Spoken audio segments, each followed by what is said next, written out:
আসসালামু আলাইকুম। আমরা সূরা ইউসুফের 55 নম্বর আয়াত থেকে আলোচনা শুরু করছি। ইউসুফ আলাইহিস সালাম বললেন, কলা জালি খাজাইনাল আরদ। মিশরের মালিক আকবর, যিনি প্রধান রাজা রাইয়ান ইবনে ওলীদ, তাকে বললেন যে আপনি আমাকে ধনভাণ্ডারের দায়িত্ব দেন, আমি সংরক্ষণকারী জ্ঞানী। তাহলে এখান থেকে বোঝা যায় যে যে যে বিষয় সম্পর্কে জ্ঞান রাখে সে তার সে কাজের ক্ষেত্রে সেটা প্রকাশ করতে পারে যে আমি এই বিষয়ের অভিজ্ঞ, আমি এই সাবজেক্টে পারদর্শী, এই সাবজেক্টে আমাকে নিয়োগ দিন, এটা বলা যেতে পারে। তো ইউসুফ আলাইহিস সালাম এই কথা বললেন যে পৃথিবীর উৎপাদন সব পৃথিবীর থেকে হয়। খনিজ সম্পদ, তেল সম্পদ, এক কথায় খনিজ সম্পদ এবং ফসল আদি সব পৃথিবীর থেকে হয়। তো ইউসুফ আলাইহিস সালাম বাদশাহকে পরামর্শ দিলেন যে আপনি ব্যাপকভাবে চাষাবাদের জন্য মানুষকে বলেন এবং তারা তাদের ফসলগুলির 1/5 যেন জমা দেয়, মানে সরকারি গুদামে তারা 1/5 সম্পদ তারা জমা দেয় নিয়মিত। এবং ফসলগুলির সংরক্ষণ করতে হবে, শীষ থেকে ফসলগুলি পৃথক করা হবে না, ওই শীষের সাথে ওই যে মানে নাড়া খড়কুটা এর সাথে মানে ফসলগুলি যেন জড়ায় থাকে, লাগা থাকে, ওগুলো যেন পৃথক করা না হয়, ছড়ানো না হয়। তো এভাবেই ইউসুফ আলাইহিস সালাম মিশরের রাজাকে পরামর্শ দিলেন। তো আল্লাহ বলেন, ওয়াকাযালিকা মাক্কান্না লিইউসুফ ফিল আরদ। এভাবেই আমি ইউসুফ আলাইহিস সালামকে পৃথিবীতে প্রতিষ্ঠা দান করেছিলাম। ইয়াতাবাওয়াউ মিন হাইসু ইয়াশা, মিশর শহরের যেখানে ইচ্ছা সেখানেই তিনি বসবাস করার তিনি অধিকার লাভ করেছিলেন। নুসুবি রহমাতুনা মাইয়াশা, আল্লাহ বলেন আমার রহমত আমি যাকে ইচ্ছা তাকে এভাবে দান করে থাকি। ওলা নদী আজল মুহসিনিন, এবং আমি সৎকর্মশীলদের বিনিময়ে কখনও নষ্ট করি না। ইউসুফ আলাইহিস সালামকে আল্লাহ তাআলা এমন সম্মান দিলেন যে এখন মিশরে সে মানে যে রাজা, তার পরের স্থান তার, এবং মিশরে যে কোনো জায়গায় বসবাসে তার কোনো আপত্তি নাই।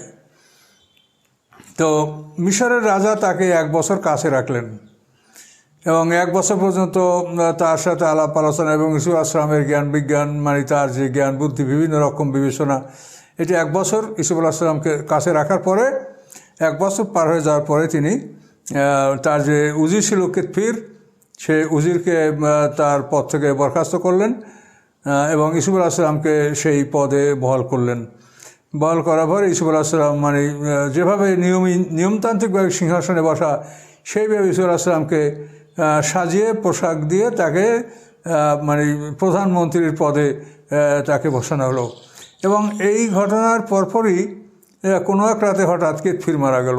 কেতফির মারা যাওয়ার পরে কেতফির স্ত্রী রাইল জোলাইখা, যাকে নিয়ে এই যে বিশাল একটা ঘটনা সংঘটিত হয়েছিল, যে তাকে নিয়ে কেন্দ্র করে যে বিশাল একটা রচনা ইউসুফ আলাইহিস সালামের জীবনে, বিরাট বাধা, জেল খাটা ইত্যাদি, সেই তার স্বামী রাইলের স্বামী মারা যাওয়ার পরে মালিকে আকবর, প্রধান বাদশাহ, ইউসুফ আলাইহিস সালামের সাথে জুলাইখার সাথে বিয়া দিয়ে দিলেন। এবং এভাবে ইউসুফ আলাইহিস সালামের মানে রাষ্ট্রীয় জীবন, রাজকীয় জীবন তার শুরু হয়। এবং ইউসুফ আলাইহিস সালামকে ক্ষমতা অর্পণ করার পর রাজা বাড়িতে অন্তরীণ হয়ে গেলেন। তিনি একবারে তার রাজপ্রাসাদে ঢুকলেন, আর ওখান থেকে তিনি আর তার অফিসে কার্যালয়ে তিনি আসেন না। সব দায়িত্ব ইউসুফ আলাইহিস সালামকে দিয়েছেন। তিনি নামে মাত্র রাজা, তিনি তার রাজপ্রাসাদে অবস্থান করছেন। ইউসুফ আলাইহিস সালামের সাথে জুলাইখা বা রাইলের বিয়ে হয়ে গেল। তখন ইউসুফ আলাইহিস সালাম বলে যে এই অবস্থাটা ভালো না, তুমি যেটা চেয়েছিলে সেটা ভালো। তখন জুলাইখা বললেন যে আপনি আমাকে লজ্জা দিয়েন না, আমি সুন্দরী মহিলা, কিন্তু আমার যে স্বামী তার ব্রিগেডিং ক্যাপাসিটি ছিল না, কাজে এই জন্য আমি জীবনে বড় কষ্ট পেয়েছি, কাজে আমি যা ভুল করেছি আমি ক্ষমা প্রার্থনা করি। এবং এভাবে ইউসুফ আলাইহিস সালাম তার দাম্পত্য জীবন রাইলের সাথে তার শুরু হয় এবং এখানে তার 2টা পুত্র সন্তান জন্মগ্রহণ করে, আফরাসিম এবং মিশা, আর একটা কন্যা সন্তান যার নাম রাহমাতা বা রাহিমা। এই কন্যা সন্তানের সাথেই পরবর্তীতে হযরত আইয়ুব আলাইহিস সালামের সাথে বিবাহ হয়েছিল। তো সম্মানিত সুধী, ইউসুফ আলাইহিস সালামের এখন মানে রাজকীয় জীবন, আল্লাহ তাআলা তাকে মানে অপমান থেকে এখন সম্মানিতের চূড়ান্ত শিখরে আল্লাহ তাআলা তাকে আরোহণ করালেন। তো এই জন্য আল্লাহ বলেন ওলা আজরুল্লাহ কাতে খায়রুল্লাযিন আমানু, যে এভাবে ইউসুফ আলাইহিস সালামকে তো দুনিয়ার সম্মান দেওয়া হলো এবং পরকালের বিনিময়ে আরও উত্তম মোমেনদের জন্য অকানু ইয়াত্তাকুন, এবং যারা তাকওয়া অবলম্বন করে, যারা আমানতের খেয়ানত করে না, তাদের জন্য পরকালের সওয়াব, পরকালের পুরস্কার আরও বড়, আরও সুন্দর। এভাবে ইউসুফ আলাইহিস সালাম মিশরের দায়িত্বভার গ্রহণ করে তিনি কাজ করছেন। ইতিমধ্যেই ভালো উৎপাদনের 7 বছর পার হয়ে গেল, দুর্ভিক্ষ শুরু হয়ে গেল।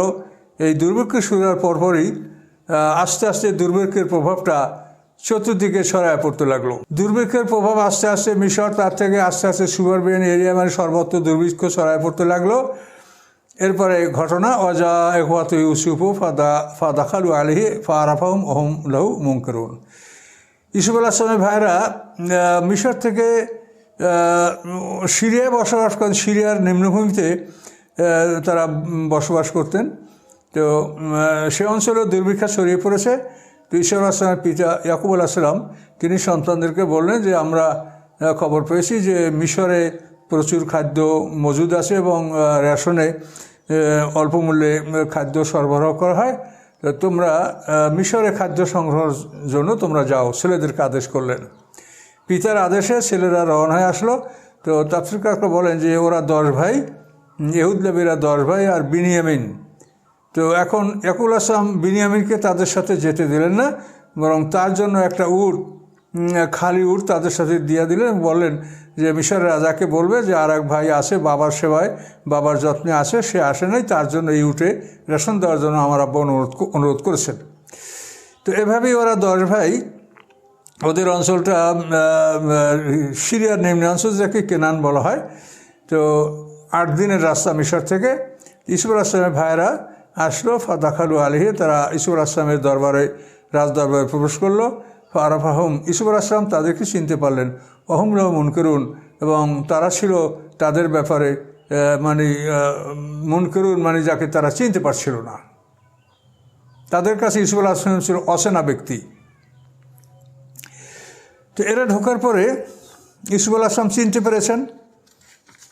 ইউসুফ আলাইহিস সালামকে কুয়ে ফেলার সময় তো একথাই আল্লাহ বলে দিয়েছেন যে তুমি এমন সময় তাদেরকে খবরগুলি বলবে যে তারা বুঝতে পারবে না যে তুমি ইউসুফ আলাইহিস সালাম। তো এখানে এই দুর্ভিক্ষ সম্পর্কে কথাটা আমরা বলে নেই। তো এই দুর্ভিক্ষের প্রকোপটা এমন হয়েছিল যে দুর্ভিক্ষের প্রথম বছরে মানুষেরা তাদের নগদ টাকা পয়সা দিয়া খাদ্য সংগ্রহ করেছিল।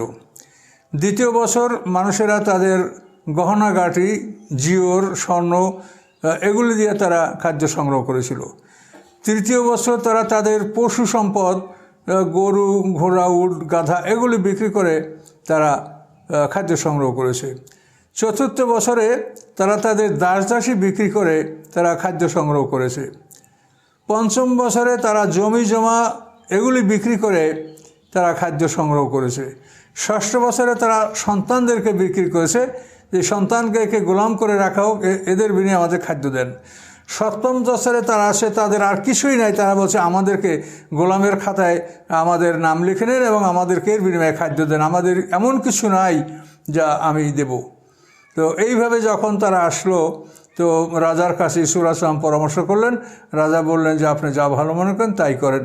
তখন ইউসুফ আলাইহিস সালাম তাদেরকে খাদ্য দান করলেন এবং তাদেরকে দাস হিসাবে তারা নিজেদেরকে উপস্থাপন করলেন, কিন্তু ইউসুফ আলাইহিস সালাম তাদেরকে দাস হিসাবে গ্রহণ করলেন না, তাদেরকে ইউসুফ আলাইহিস সালাম মুক্ত করে দিয়েছিলেন। তো এই কঠিন দুর্ভিক্ষে 7 বছর পর্যন্ত দুর্ভিক্ষটা চলছিল। তো এই 7 বছরের মধ্যে প্রথম দিকেই যখন দুর্ভিক্ষের প্রকোপটা আস্তে আস্তে বাইরে ছড়িয়ে পড়ছিল, তখন ইউসুফ আলাইহিস সালামের ভাইরা মিশরে প্রবেশ করেছিলেন। ইউসুফ আলাইহিস সালাম তাদেরকে জিজ্ঞাসা করলেন যে আপনারা কোথার লোক?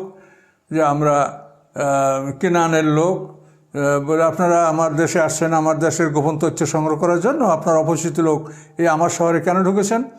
তখন ওরা বলে যে না, আমরা শুধু খাদ্যের জন্য ঢুকেছি। ইউসুফ আলাইহিস সালাম যে আপনাদের উপর আমার সন্দেহ হচ্ছে, আপনারা গুপ্তচর। তখন তারা বলে যে না, আমাদেরকে অবিশ্বাস করবেন না, আমরা পয়গম্বরের সন্তান। তো কার সন্তান পরিচয় দেন, আপনাদের পরিচয়টা বলেন। তখন ওরা বলল যে আমরা ইয়াকুব আলাইহিস আমাদের পিতা, ইয়াকুব আলাইহিস পিতার নাম ইয়াকুব আলাইহিস পিতার নাম ইসহাক আলাইহিস সালাম, তার পিতা ইব্রাহিম আলাইহিস সালাম, আমরা নবী পরিবারের সন্তান। তো আমরা 12 ভাই ছিলাম, তো আমাদের এক ভাই ছোটোবেলায় হারিয়ে গেছে, এখন আমরা 11 ভাই আসছি এবং 11 ভাইয়ের না আমরা 10 ভাই এসেছি। আর আমাদের ওই যে ভাই হারিয়ে গেছে তারই এক আপন ভাই বিনিয়ামিন, সে আব্বার কাছে আসে, যেহেতু ওই হারানো ভাইকে আব্বা খুব ভালোবাসতেন। সে হারিয়ে যাওয়ার পরে তার ভাই বিনিয়ামিনকে নিয়ে আমাদের আব্বা মনের কষ্ট দূর করেন, এই জন্য তাকে আসতে দেন নাই। তার পরিবর্তে তার জন্য একটা উট আমাদের আব্বা আমাদের সাথে পাঠিয়ে দিয়েছেন, আপনি দয়া করে এই উটের রেশনও আপনি দিবেন। এইভাবে ইউসুফ আলাইহিস সালাম তাদের কাছ থেকে সব তথ্যগুলা শুনলেন, কিন্তু ওরা বুঝতে পারে না যে আমরা ইউসুফ আলাইহিস সালামের সামনে এই কথা বলছি। তখন ইউসুফ আলাইহিস সালাম তাদেরকে বললেন যে তোমাদের এই কথায় আমি তোমাদেরকে রেশন দিয়ে দিব, এবং যে ছেলেটা তোমাদের যে ভাইটা আসে নাই তার রেশনও দিব। কিন্তু দেখো, দ্বিতীয়বার যখন তোমরা এখানে আসবে তখন ওই ভাইটাকে এখানে হাজির করতে হবে, আমাকে দেখাতে হবে।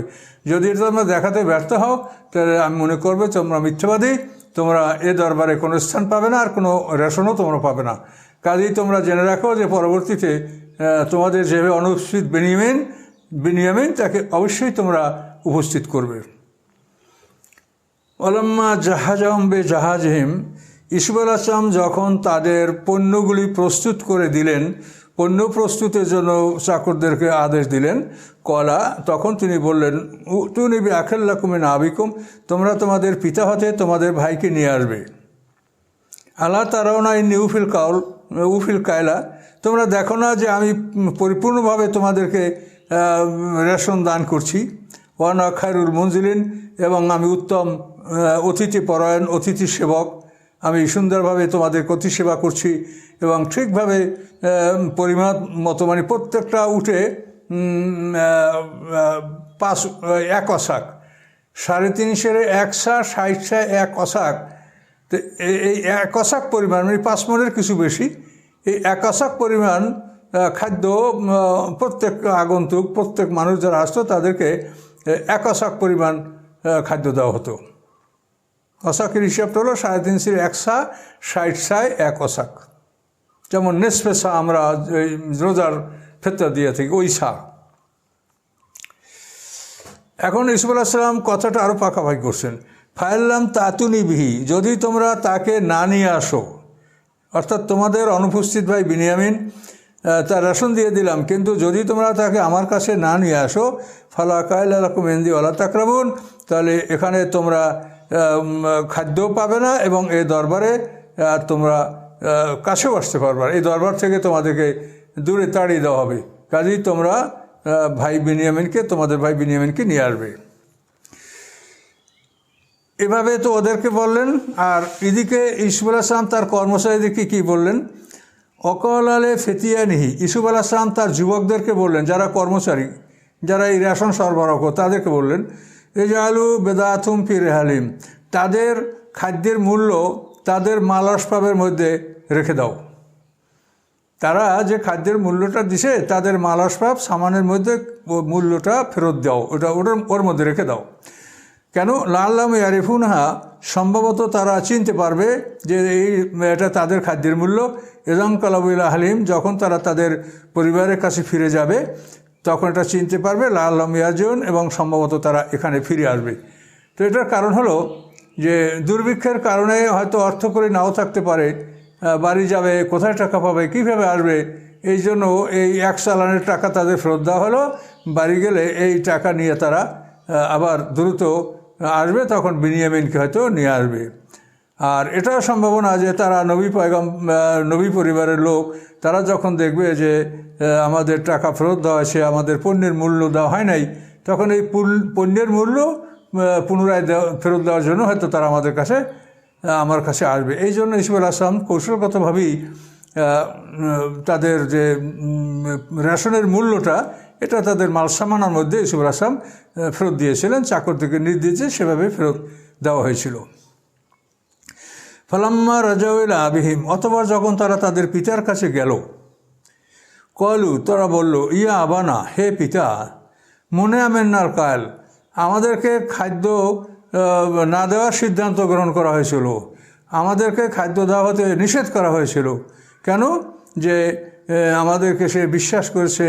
তারপর বিনিয়ামিনের রেশন আমরা নিয়ে আসি, সে বলছে যে তোমরা যদি পরবর্তীতে বিনিয়ামিনকে না নিয়ে আসো তাহলে আমার এই দরবারে তোমরা স্থানও পাবে না এবং রেশনও পাবে না। তাহলে কি করতে হবে? আমাদেরকে খাদ্য না দেওয়ার সিদ্ধান্ত গৃহীত হয়েছিল, কিন্তু এই শর্তে আমাকে খাদ্য দিয়েছে যে বিনিয়ামিনকে আমরা উপস্থিত করব। ফারসেল মানা আখানা, আপনি আমাদের সাথে আমাদের ভাইকে আমাদের সাথে প্রেরণ করুন, নাকতাল, তাহলে আমরা খাদ্য সংগ্রহ করতে পারবো। ওয়াইন্নাল্লাহুল হাফিজুন, এবং নিশ্চয়ই আমরা তার ব্যাপারে সংরক্ষণকারী হব, তার হেফাজত করব, দেখভাল করব, রক্ষণাবেক্ষণ করব, কোনো রকম সমস্যা সৃষ্টি হবে না। কয়লা হাল আমানুকুম আলাইহি ইল্লা কামা আমিনতুম আলা আখিহি মিন ক্বাবলু।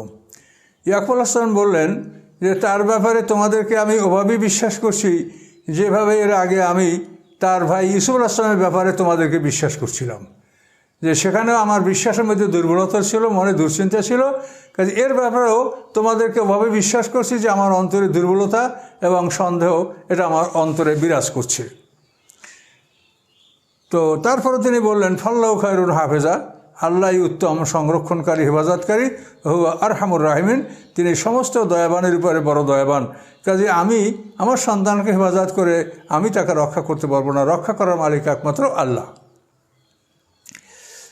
এগুলি কথাবার্তা হলো। এরপরে তারা মাল আসবাব যখন উন্মুক্ত করলো, বস্তা করলো, মাল আসবাব যখন মানে এগুলি গুছানোর জন্য তারা এগুলির মধ্যে হাত দিল, ওলাম্মা ফাতাহু মাতাহুম, অথবা যখন তাদের মাল আসবাবের বস্তাগুলি উন্মুক্ত করলো, খুললো, অজাদু বেদায়াতাহুম, তখন পাইল তাদের দ্রব্যের মূল্য, এই যে গমের মূল্য যেটা দিয়ে সেটা তারা পেল, যে রুদ্দাত আলাইহিম, সেটা তাদের কাছে ফেরত দেওয়া হয়েছে। এভাবে তারা পণ্যের মূল্যটা পেল যে সেটা তাদের কাছে ফেরত দেওয়া হয়েছে। কলু, তখন তারা বলল, ইয়া বা না মা নাবগি, হে আমাদের পিতা, আমরা আর কি চাই বলেন, হাজি বেদাতুনা রুদ্দাত আলাইনা, এই দেখেন আমাদের মূল্য, যে আমরা গমের যে মূল্যটা পরিশোধ করেছিলাম এটা আমাদের কাছে ফেরত দেওয়া হয়েছে।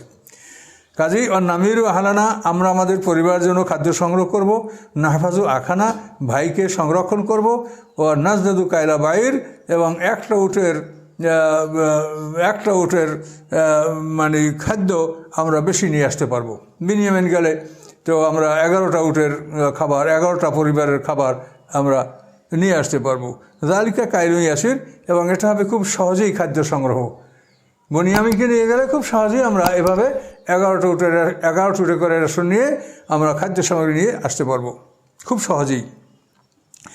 ইয়াকুব আসলাম বলেন, কলা লান উরসালাহু মায়াকুম, আমি কখনোই তাকে তোমাদের সাথে পাঠাবো না, হাত্তা তুতুনি মুসাকাম মিন আল্লাহ, যতক্ষণ তোমরা আল্লাহর নামে দৃঢ় শপথ না করবে।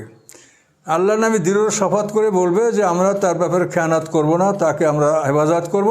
এই শপথ না করা পর্যন্ত আমি বিনিয়ামিনকে তোমাদের সাথে দিব না। কি শপথটা করবে? লা তাতুন্না নিভি, যে অবশ্যই তোমরা তাকে আমার কাছে নিয়ে আসবে, তাকে নিয়ে যাবে, অবশ্যই তাকে আমার কাছে আবার ফেরত নিয়ে আসবে, এ শপথ তোমাদের করতে হবে। হ্যাঁ, ইল্লা আয়ু হাতাবেকুম, এমন যদি হয় যে তোমরা সবাই পরিবেষ্টিত হয়ে গেছো, সবাই ধৃত হয়েছো, সবাই আক্রান্ত হয়েছো, এরকম হলে আমার কোনো আপত্তি নাই। কিন্তু এমনটি যেন না হয় যে তোমরা ইউসুফ আলাইহিস সালামের মতো বলবে যে আমার ভাইকে খেয়ে ফেলেছে আর তোমরা সবাই ফিরে আসো, এটা যেন না হয়। ফালাম্মা আতাউহু মুসাকাহুম, অথবা যখন তারা তাদের প্রতিজ্ঞা ব্যক্ত করলো, তারা প্রতিজ্ঞা করলো সবাই আল্লাহর নামে, তখন কর আল্লাহ আলা মা নাকুল ওয়াকিল, তখন ইয়াকুব আসলাম বললেন যে আল্লাহই আমরা যা বলছি, যা আপসে কথোপকথন করেছি, এটার ওকিল বা এটার প্রকৃত কার্যকর করার ক্ষমতা একমাত্র আল্লাহর। এই কথাগুলির সম্পূর্ণ দায়িত্বশীল এবং এই কথাগুলির সম্পূর্ণ তত্ত্বাবধায়ক, বাস্তবায়নের সমস্ত ক্ষমতা এটা আল্লাহর উপরে। আল্লাহই আমাদের ওকিল, তিনি এ ব্যাপারে দেখভাল করবেন এবং তিনি জিম্মাদারিতে থাকবেন। ইয়াকুব আলাইহিস আরও বললেন, কলা, তিনি আরও বললেন, লা তাদখুলু মিন বাবিন ওয়াহিদ, তোমরা এক দরজা দিয়া শহরে প্রবেশ করবে না। অদখুলুমে আবহাওয়া মোতাফেরকা, তোমরা বিভিন্ন দরজা দিয়া শহরে প্রবেশ করবে। কারণ একই দরজা দিয়া তোমরা 11 ভাই, একই রকমের স্বাস্থ্য, সুন্দর চেহারা, মানুষের নজর পড়বে তোমাদের দিকে। কাজেই তোমরা ভিন্ন ভিন্ন দরজা দিয়া প্রবেশ করলে তোমাদের দিকে মানুষের নজরটা কম পড়বে। বিভিন্ন দরজা দিয়ে তোমার শহরে প্রবেশ করবে। অমাউগ্নে আনকুম আল্লাহ মেনসাই, আল্লাহতে তোমাদের ব্যাপারে আমি কোনো কিছুর বিষয়ে যথেষ্ট হব না। আল্লাহ যথেষ্ট, বা আল্লাহর কোনো ইচ্ছা থাকলে সেই ইচ্ছার বিপরীতেও আমার এই পরিকল্পনা কোনো কাজে আসবে না, সেটা তিনি বললেন। ইল্লা হাজাত ফি নাফসি ইয়াকুব কাজা, শুধু ইয়াকুবের মনের একটা কল্পনা, মনের একটা ধারণা, সেটাই পুরো হবে, কিন্তু আল্লাহর ইচ্ছার ব্যাপারে এটা কোনো কাজ করবে না। আল্লাহর ইচ্ছা যা বাস্তবে তাই ঘটবে। তো আমার এই পরিকল্পনা পরামর্শ, এটা হলো একটা মনের সিদ্ধান্ত, একটা মনের পরিকল্পনা। এটা আমি তোমাদেরকে ব্যক্ত করলাম, এটা আমি পূরণ করার জন্য তোমাদেরকে বললাম। ওয়াইনাউল আজু এলমেল্লাম আল্লাম নাহু, এবং নিশ্চয়ই ইয়াকুব আলাইহিস ছিলেন, আল্লাহ বলেন, খুব বড় জ্ঞানী। যেহেতু আল্লাহ বলেন আমি তাকে এই জ্ঞান দিয়েছিলাম, এই জন্য আমার শিখানোর কারণে সে বড় একজন জ্ঞানী ছিলেন। ওয়ালাকিন্না আকসারান নাসি লা ইয়ালামুন, কিন্তু অধিকাংশ লোক তার এই বিষয় সম্পর্কে অবহিত ছিল না, জানতো না।